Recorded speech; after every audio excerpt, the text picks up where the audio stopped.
Good evening guys. आज हम लोग पॉलिनॉमियल और अलजेब्रिक एक्सप्रेशन में डिफरेंस पता करेंगे।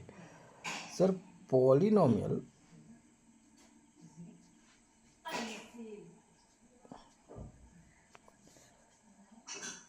जो होता है इसका एक फॉर्म, जनरल फॉर्म होता है sir, constant variable to the power whole number.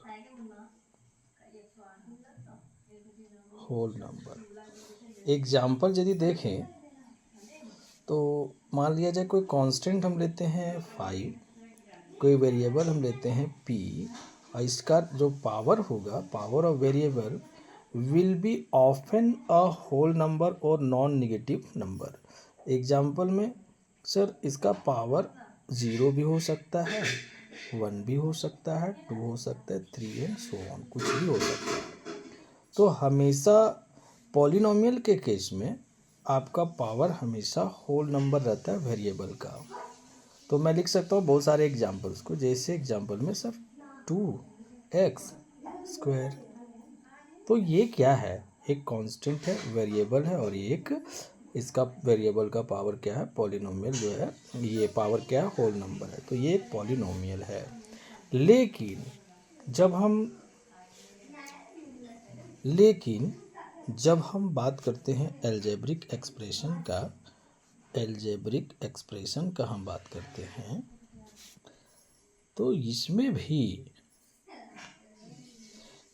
भी क्या होता है, इसमें भी होता है sir constant. This is also a combination of constant and variables, but the power of variable is not often whole number.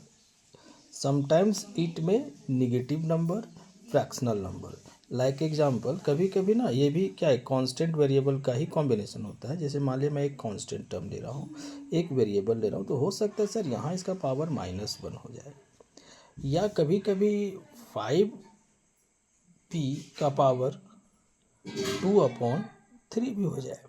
तो ये चूँकि आपका फ्रैक्शनल नंबर है, ये आपका निगेटिव नंबर है। तो वेरिएबल का पावर कभी निगेटिव भी हो सकता है, कभी फ्रैक्शनल हो सकता है।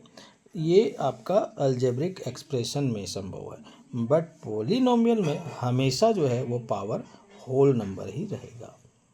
तो this is the difference between this two, that is algebraic expression and polynomial. I hope you have understood this.